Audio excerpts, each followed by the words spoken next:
जोजो किड्स। लोमड़ी और कौवा। एक बार कालू कौवे को एक बड़ा चीज का टुकड़ा मिला। वो बहुत खुश हो गया।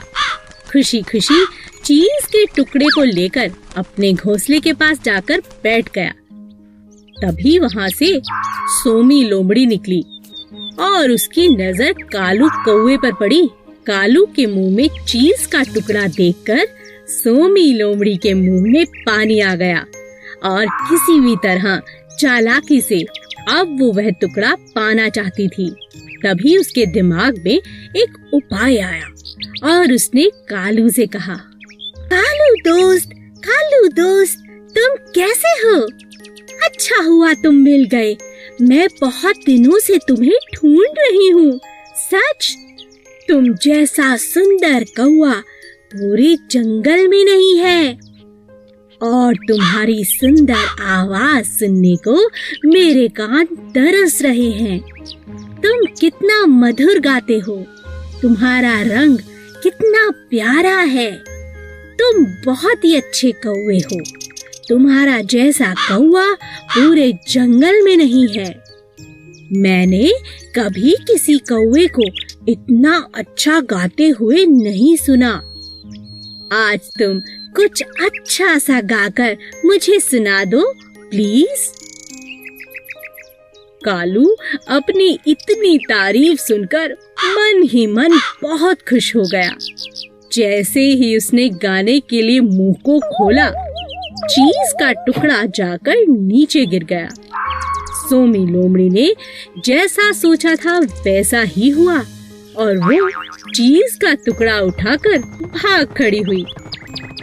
बेचारा कालू। अब कालू को समझ आ गया था कि सोमी लोमड़ी चीज का टुकड़ा पाने के लिए ये सब मन घड़न तारीफ कर रही थी। बेचारा कालू अपने चीज के टुकड़े से हाथ धो बैठा। चींटी और हाथी। रानी चींटी बहुत मेहनती थी।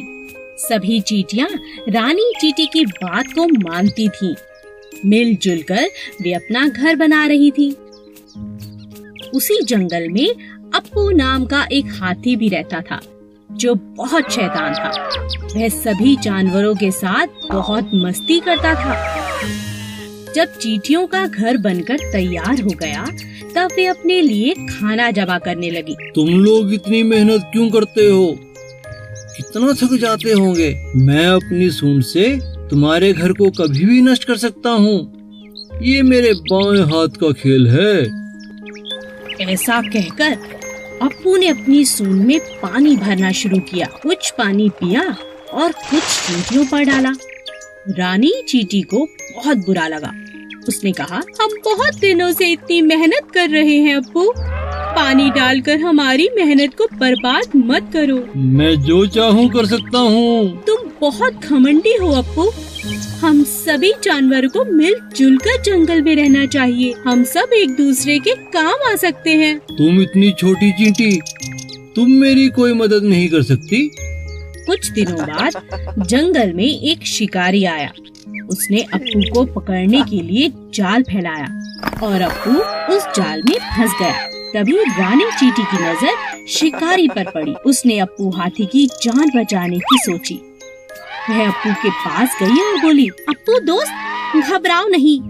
मेरा दोस्त चूहा तुम्हारा जाल काट देगा और इस शिकारी को तो मैं मजा चखाती हूँ। सभी चींटियां शिकारी के पास गईं और उसे जगह जगह काटने लगी। शिकारी डर से तिलमिला उठा और जंगल छोड़कर भाग गया। चूहे ने अप्पू का जाल काट दिया। अप्पू ने चींटियों से माफी मांगी और कहा, मुझे माफ कर दो चींटी रानी, हम सबको मिलजुल कर रहना चाहिए। आज से मैं भी तुम्हारा दोस्त हूँ। आलसी तोता। एक पेड़ पर दो तोते रहते थे, किट्टू और मिट्ठू। एक बहुत आलसी और दूसरा बहुत ही समझदार था। एक दिन समझदार तोते ने देखा कि पेड़ की जड़ से एक बेल निकल गई है, जो पेड़ का सहारा लेकर चढ़ती जा रही है। अरे देखो, हमारे पेड़ पर एक बेल ऊपर की तरफ आ रही है। चलो मिलकर इसे काट दें। मुझे तुम्हारी सहायता चाहिए दोस्त। मैं अकेले इस बेल को नहीं काट सकता। आज तो मैं बहुत थका हुआ हूँ, हम कल काट लेंगे। ठीक है दोस्त, पर हम कल इसे जरूर काट लेंगे। अगले दिन फिर से तोते ने मिट्ठू को आवाज लगाई। मिट्ठू मिट्ठू देखो, बेल तो दिन प्रतिदिन लंबी होती जा रही है। आओ इसे काट दें। कहीं शिकारी आ गए तो इसके सहारे हमारे बच्चों तक पहुंच जाएंगे। तुम्हें इतनी जल्दी क्या है, कर लेंगे। मिट्ठू तुम बात को समझो, अभी तो बेल नाजुक है, मिलकर हम इसे काट सकते हैं। अगर ये सख्त हो गई तो इसे काटना बहुत मुश्किल होगा। ऐसा करते करते कई दिन निकल गए और बेल पक्की हो गई। तोता रोज मिट्ठू को आवाज लगाता, लेकिन मिट्ठू कोई न कोई बहाना बनाकर टाल देता। किट्टू तोता अपने बच्चों को लेकर दूसरे एक ऊंचे पेड़ पर जाने को मजबूर हो गया, क्योंकि उसे पता था कि मजबूत बेल के सहारे कभी भी शिकारी आकर उसके बच्चे ले जा सकते हैं। मिट्टू, मैं अपने बच्चों के साथ दूसरे एक ऊंचे पेड़ पर रहने जा रहा हूँ। क्या तुम भी चलोगे? यहाँ रहना सुरक्षित नहीं है। मिट्ठू तोता आलसी होने की वजह से हर काम कल पर टालता रहा। इसी तरह एक दिन जब शिकारियों की नजर मिट्ठू के बच्चों पर पड़ी तो उन्होंने मजबूत बेल पर चढ़कर मिट्ठू के बच्चों को उठा लिया। अंत में मिट्ठू को अपने आलसीपन के कारण बहुत पछताना पड़ा। एक गांव में एक किसान रहता था जो बहुत ही दयालु था। गांव के पास ही एक घना जंगल था जहां बहुत सारे जंगली जानवर रहते थे। इन जंगली जानवरों को पकड़ने के लिए शहर से शिकारी शिकार करने के इरादे से वहां आते थे। एक दिन शिकार के दौरान शेर को शिकारी का तीर लग गया, पर इससे पहले कि शिकारी शेर को पकड़ पाते, वह भागकर किसान के घर के आगे बेहोश होकर गिर पड़ा। किसान ने जब घायल शेर को देखा तो उसने शेर की मरहम पट्टी की और साथ में भोजन भी कराया। कुछ दिन बाद जब शिकारी दोबारा जंगल में आए तो वह उसी शेर को पकड़ने में कामयाब हो गए। हमें शहर तक पहुंचने में 2 दिन लग जाएंगे। शेर तो मांसाहारी होता है, क्यों ना इसे जंगल से कुछ शिकार करके खिला दें। हाँ हाँ, ये ठीक रहेगा। तभी शिकारियों की नजर लकड़ियां काटते हुए एक किसान पर पड़ी। यह वही किसान था जिसने शेर की मदद की थी, उसकी जान बचाई थी। शिकारी ने जबरदस्ती किसान को पकड़ा और शेर के पिंजरे में डाल दिया। सुनो शेर, अब यही तुम्हारा भोजन है, इसे खाओ। शेर बहुत गुस्से में था और भूखा भी, लेकिन जैसे ही वह किसान के पास पहुंचा, उसने किसान को पहचान लिया और उसे चाटने लगा। एक इंसान और जानवर की ऐसी अद्भुत दोस्ती देखकर शिकारी हैरान रह गए और उन्होंने उन दोनों को आजाद कर दिया। अच्छे कर्म का फल हमेशा अच्छा होता है। एक घने जंगल में एक पेड़ पर कालू कौवा अपना घोंसला बनाकर रहता था। उसी पेड़ के नीचे एक सांप का बिल था। एक दिन कालू जब भोजन की तलाश में गया तो पीछे से सांप ने उसके अंडों को खा लिया। जब कौवा वापस अपने घोंसले में आया तो अपने बच्चों को ना पाकर बहुत उदास हो गया। कौवे को सांप पर शक भी हुआ और उसने फिर सांप से पूछा, भाई सांप, क्या तुमने किसी को मेरे घोंसले की तरफ आते देखा? किसी ने मेरे अंडों को खा लिया है? नहीं नहीं, मैंने किसी को नहीं देखा। मुझे नहीं पता तुम्हारे अंडे किसने खाए। कुछ समय बाद फिर से ऐसा ही हुआ, पर इस बार कौवे ने सांप को अपने अंडे खाते हुए पकड़ लिया। अच्छा, अब समझ आया, तुम ही मेरे अंडों को खा जाते हो। मुझे तुम पर पहले ही शक था। तुम्हारी इतनी हिम्मत कैसे हुई, मेरे अंडों को खा गए? मुझे भूख लगी थी, इसीलिए मैंने तुम्हारे अंडों को खा लिया। तुम मेरा कुछ नहीं बिगाड़ सकते। इतना कहकर सांप अपने बिल में चला गया। कालू बहुत उदास हो गया और उसने सांप से बदला लेने की सोची। फिर वह उड़ता हुआ राजा के महल की तरफ चला गया। तभी उसकी नजर महारानी पर पड़ी, जो तालाब में स्नान कर रही थी। महारानी के कीमती जेवर तालाब के किनारे पड़े थे, जिनकी निगरानी उनके सिपाही कर रहे थे। कालू कौवे को एक उपाय सूझा। वह एक लंबा सा हार अपनी चोंच में फंसाकर उड़ने लगा। सभी सैनिक कौवे का पीछा करने लगे। कालू ने चालाकी से उस हार को सांप के बिल में डाल दिया। जब सैनिकों ने बिल में डंडा मारा, तब बाहर निकला सांप, जिसके गले में महारानी का हार था। सैनिकों ने पीट पीट कर सांप को जान से मार दिया और हार ले लिया। इसी तरह कालू कौवे ने सांप से अपना बदला ले लिया। एक सीधा सादा हाथी और एक चालाक लोमड़ी दोस्त थे। दोनों साथ में घूमा करते थे। एक दिन वो दोनों भोजन की तलाश में जंगल में इधर उधर घूम रहे थे कि रास्ते में उन्हें एक शेर मिला। आओ, मुझे तुम्हारी ही तलाश थी। अब तुम दोनों में से एक मेरा भोजन बनेगा। यह सुनकर हाथी बहुत घबरा गया।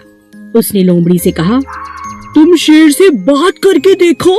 ठीक है। शेर भाई, जरा मेरी बात तो सुनो, आपके कान में कुछ कहना है। कहो।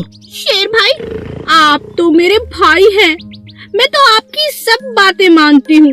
मुझे खाकर आपका कोई फायदा नहीं, आपका पेट भी नहीं भरेगा। सच कह रही हूँ। इसीलिए एक आपको उपाय बताती हूँ। आपको हाथी को ही खाना पड़ेगा, तभी जाके आपका पेट भरेगा। इतना बड़ा हाथी खाने के बाद 2-4 दिन मजे से आप सो सकते हैं, आराम कर सकते हैं। नहीं तो मुझे खा के कल तक फिर भूख लग जाएगी। पर वो कैसे हो सकता है? मैं तुम दोनों को खाऊंगा। अरे नहीं, आप मेरी बात मानो। आपको बस मेरे साथ मिलकर हाथी को गड्ढे में गिराना होगा। फिर दोनों ने मिलकर हाथी को गड्ढे में गिरा दिया। अब शेर खुश था कि उसका शिकार कब्जे में है।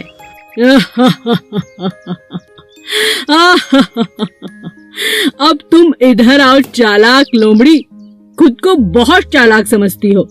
अपने प्रिय दोस्त हाथी को भी मेरे लिए धोखा दे दिया। ऐसा कहकर शेर ने लोमड़ी को अपने पंजों में पकड़ लिया और उसे खा गया, जो दगाबाज थी। एक जंगल में एक बहुत ही खतरनाक शेर रहता था। क्योंकि वह जंगल का राजा था, इसीलिए वो कभी भी किसी को भी खा जाता। एक दिन जब राजा अपनी गुफा में आराम कर रहा था, तभी एक छोटे से चूहे की नजर शेर पर पड़ी। अरे वाह, इतना बड़ा शरीर, इतने बड़े बड़े पंजे, इनके तो दांत भी बहुत नुकीले लग रहे हैं। शेर राजा जी का तो कोई मुकाबला नहीं कर सकता। तभी सब जानवर इनसे इतना डरते हैं। चलो गुफा में अंदर चल के देखता हूँ। जैसे ही चूहा शेर के पास पहुँचा, अचानक शेर की आँख खुल गई और उसने चूहे को दबोच लिया। अरे वाह, आज तो भोजन खुद चलकर मेरे पास आ गया। मजा आ गया। मुझे माफ कर दो राजा जी, मैं तो गलती से आपके पास आ गया। मुझे खाकर तो आपकी भूख भी नहीं मिटेगी। हो सकता है मैं आपके कभी काम भी आ जाऊं। चूहे की यह बात सुनकर राजा के मन में दया आ गई और उसने कहा, ठीक है, वैसे भी मेरा पेट आज बहुत भरा हुआ है। जाओ, मैं आज तुम्हें छोड़ता हूँ, लेकिन दोबारा ऐसी गलती मत करना। और इस तरह चूहे की राजा ने जान बख्श दी। एक दिन राजा शेर भोजन की तलाश में नदी किनारे पहुंचा। वहां उसे शिकारियों ने अपने जाल में फंसा लिया। गुस्से में आकर शेर जोर जोर से दहाड़ने लगा। ये तो राजा जी की आवाज है। लगता है हमारे राजा किसी मुसीबत में हैं। चलो उनकी रक्षा करते हैं। चूहे ने जब शेर को जाल में फंसा देखा तो अपने दोस्तों के साथ तुरंत जाल को काट दिया और अपने राजा की जान को बचा लिया। शेर को खुला पाकर शिकारी भी भाग खड़े हुए। उस दिन के बाद से शेर और चूहा अच्छे मित्र बन गए। Please subscribe.